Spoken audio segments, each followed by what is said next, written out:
Prince, आपसे पूछना चाहेंगे, देखने वाली बात है, बड़ी बात है कि जहां ईडी ने कार्रवाई करते हुए बैंक घोटाले के आरोपी को की संपत्ति जो है कुर्क की है, 52 करोड़ की प्रॉपर्टी को ईडी ने कार्रवाई करते हुए कुर्क की है। आपसे पूछना चाहेंगे, एसबीआई के 1267 करोड़ का नुकसान हुआ था जिसके तहत ये कार्रवाई की गई है। क्या कुछ इस पर जानकारी निकलकर सामने आ रही है और इसके साथ ही ऐसी कौन सी खबरें हैं जो आज दिन भर भोपाल में सुर्खियों में रहने वाली है? जी बिल्कुल, ईडी की ये बड़ी कार्रवाई है और खास तौर से ये बैंक का मामला है और उसको लेकर उसकी संपत्ति को जो बंधित किया गया है। और उसके अलावा मैं आपको बता दूं कि भोपाल के अलावा दुबई में स्थित उसकी जो संपत्ति है उसको भी बंधित किया गया है।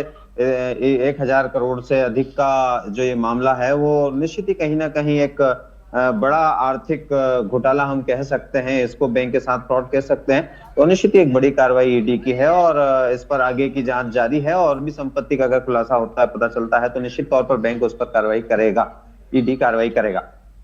अगली खबर की ओर ले चलो तो मुख्यमंत्री डॉक्टर मोहन यादव की है। डॉक्टर मोहन यादव आज छतरपुर दौरे पर हैं, वो स्थानीय कार्यक्रमों में शामिल होंगे और निश्चित ही कहीं ना कहीं वो आमजनों से मुलाकात करेंगे, कार्यकर्ताओं से मुलाकात करेंगे। आज दिन भर लगभग 4 से 5 घंटे छतरपुर, पन्ना और वहां आसपास के स्थानीय कार्यक्रमों में शामिल होकर फिर देर रात भोपाल लौट आएंगे। अगली खबर को ले चलूं तो ठंड से जुड़ी हुई है। ठंड लगातार बढ़ रही है, दिन से लेकर रात तक का पारा लुढ़क रहा है। रात को लगभग 8 डिग्री से कम राजधानी भोपाल का टेम्परेचर दर्ज किया गया है। उसके अलावा मध्य प्रदेश के कई शहरों में 10 से कम का जो है पारा लुढ़का हुआ है और दर्ज किया गया है। उसमें अब 2 दिन और इस तरह की ठंड और शीतलहर का एडवाइजरी मौसम वैज्ञानिकों ने जारी की है कि आने वाले 2-4 दिनों में ये शीतलहर का प्रकोप लगातार बनता रहेगा, बढ़ता रहेगा। तो निश्चित ही कहीं ना कहीं ठंड से भी 2-4 लोग हो रहे हैं, हलाकान हो रहे हैं। तो मौसम का ही बड़ा बदलाव देखने को मिल रहा है। उसके अलावा हम लाल बसों की बात करें, जो राजधानी भोपाल में आवागमन का सबसे सुलभ और सस्ता साधन था, वो बंद हो गई थी। काफी लोगों को परेशानी हो रही थी, लेकिन इस परेशानी को देखते हुए बीसीएलएल ने इसको फिर शुरू किया है। कुछ जो खास रूट है, लंबे रूट है, वहां पर इन बसों को चालू किया है ताकि आम जनता को कोई परेशानी ना हो। क्योंकि सीएनजी बसें थी और इनमें कई तरह की खराबियां आ गई थी तो बंद करना पड़ी कई रूट पर।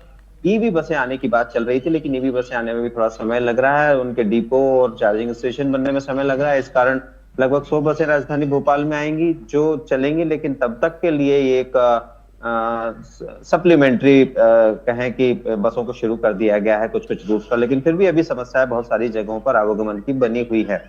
उसके अलावा अगर अगली खबर की बात करूं तो मैं एसआईआर को लेकर है। एसआईआर को लेकर तमाम राज्य में वोटर्स का जो सूची है उसका पुनरीक्षण का काम जोरों पर चल रहा है। निर्वाचन आयोग डेली अपडेट ले रहा है और जल्द से जल्द इस काम को पूरा करने की कवायद कर रहा है। जिला कलेक्टरों को निर्देशित किया गया है कि इस काम को बिना कोताही के बीएलओ समय पर पूरा करें और जहां कहीं भी कोई दिक्कत आ रही है उनकी मदद करें। तो इसमें मैं आपको ये बताऊं कि दोनों मेन पॉलिटिकल पार्टियां, कांग्रेस बीजेपी भी इस में अपने कार्यकर्ताओं के जरिए जुड़ गई है कि कोई भी वोटर का नाम ना कटे और खासतौर से दोनों पार्टियों के अपने फेवर के जो वोटर्स हैं उनके नाम ना कटे और सही तरह से उनके डॉक्यूमेंटेशन के साथ उनका जो पुनर्निरीक्षण है वो हो जाए 2003 की वोटर लिस्ट के अनुसार। तो एसआईआर की एक बड़ी कवायद ये भी है। जी